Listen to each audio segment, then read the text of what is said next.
حلال جانور میں سے حرام چیز کیا کیا ہے؟ یعنی جب ہم جانور کو ذبح کرتے ہیں اس کے اللہ کے نام پر ذبح ہونے کے بعد کیا اس کے بعد بھی اس میں کوئی حرام چیز ہوتی ہے جس کو کھانا منع ہوتا ہے، ناجائز ہوتا ہے، حرام ہوتا ہے؟ قرآن اور حدیث کا یہ اصول ہے، اسلام کا یہ اصول ہے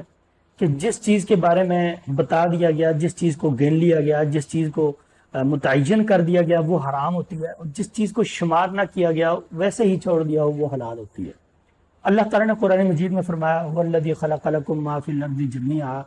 اللہ تعالیٰ نے زمین کے اندر جو کچھ بھی ہے وہ تمہارے لیے پیدا کیا ہے۔ الْأَصْلُ فِي الْأُمُورِ الْإِبَاحَةُ، اہل علم کا بڑا مشہور یہ اصول ہے کہ اصل کے اندر معاملات میں ہر ایک چیز حلال ہے، حرام وہی چیز ہوگی جس کے لیے کوئی خاص دلیل ہوگی، جس کا نام ہوگا، جس کا ذکر ہوگا، یا پھر شریعت کے جو حرام کے قاعدے ہیں ان حرام کے قاعدوں اور ضابطوں میں سے کوئی ضابطہ اس پر صادق آتا ہوگا وہ حرام ہو جائے گی۔ جیسے نبی صلی اللہ علیہ وسلم نے جانوروں کے بارے میں فرمایا جو کچلی والا ہے، جو پنجے سے شکار کرتا ہے وہ حرام ہے۔ اس طرح جن چیزوں کے بارے میں قاعدہ بیان کر دیا اگر وہ اس قاعدے کے زد میں آتے ہیں تو وہ حرام ہے، بصورت دیگر وہ سب کے سب حلال ہیں، بے شک ہم نے وہ دیکھے ہوں نہ دیکھے ہوں،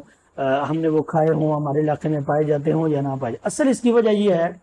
کہ نبی صلی اللہ علیہ وسلم مکہ میں پیدا ہوئے، ہجرت کی، مدینہ چلے گئے۔ مکہ اور مدینہ میں چند ایک جانور تھے، چند ایک چیزیں تھیں جو حلال تھی، جو موجود تھیں، جو آپ صلی اللہ علیہ وسلم دیکھتے تھے، کھاتے تھے، پیتے تھے، استعمال کرتے تھے۔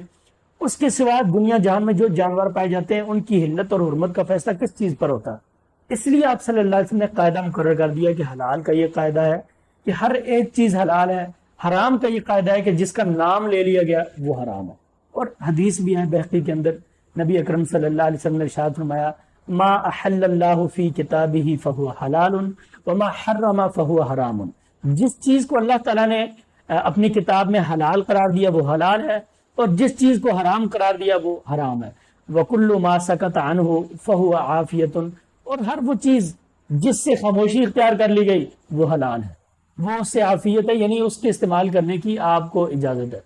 علامہ البانی رحمۃ اللہ علیہ اس حدیث کو صحیح کہتے ہیں۔ تو اس حدیث سے یہ بات ثابت ہوتی ہے، اور قرآن مجید کی اس آیت سے جو بھی میں نے تلاوت کی، کہ ہر وہ چیز جس کے بارے میں کچھ بھی وارد نہ ہوا ہو قرآن و سنت میں، اور وہ کسی شریعت کے ایسے قاعدے کے زمرے میں نہ آتی ہو جو حرام چیزوں کے بارے میں نبی صلی اللہ علیہ وسلم نے مقرر کیے ہیں، تو وہ چیز حلال ہوتی ہے۔ تو اس اصول کو سمجھنے کے بعد، اس تمہید کو سمجھنے کے بعد آپ کے لیے یہ بات سمجھنا آسان ہو گئی ہے کہ حلال جانور کو ذبح کرنے کے بعد اس میں حرام چیز کون کون سی ہوتی ہے۔ تو حلال جانور کو ذبح کرنے کے بعد اس کی کوئی بھی چیز شریعت نے مطلقاً حرام نہیں قرار دی، سوائے اس کے کہ جو دم مسفوح ہے، یعنی بہتا ہوا خون، قرآن مجید میں ہے کہ وہ حرام ہے۔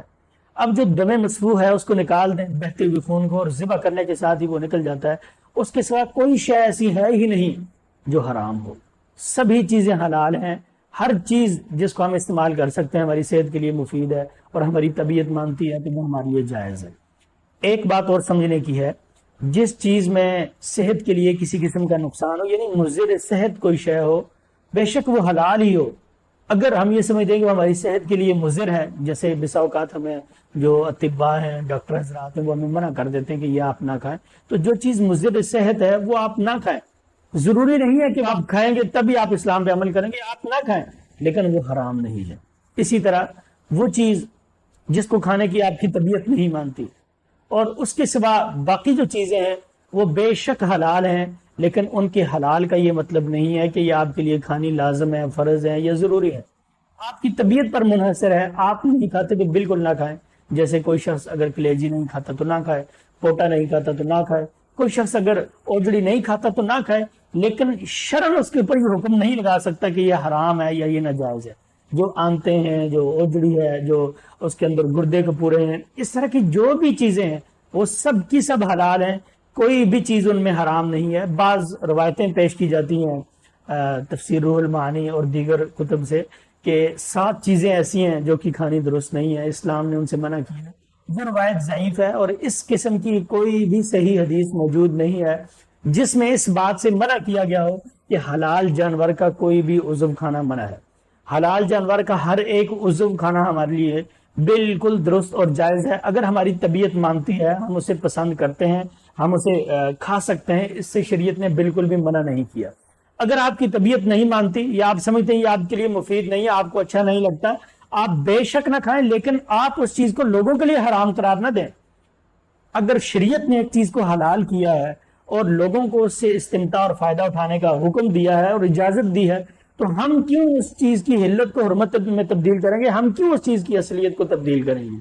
اس لیے حلال جانور کے اندر کوئی بھی چیز اس کو ذبح کرنے کے بعد حرام نہیں ہوتی، وہ ہماری مرضی پر منحصر ہے۔ ہماری طبیعت مانتی ہے تو ہم اسے کھا لیں، نہیں مانتی تو ہم اسے چھوڑ دیں۔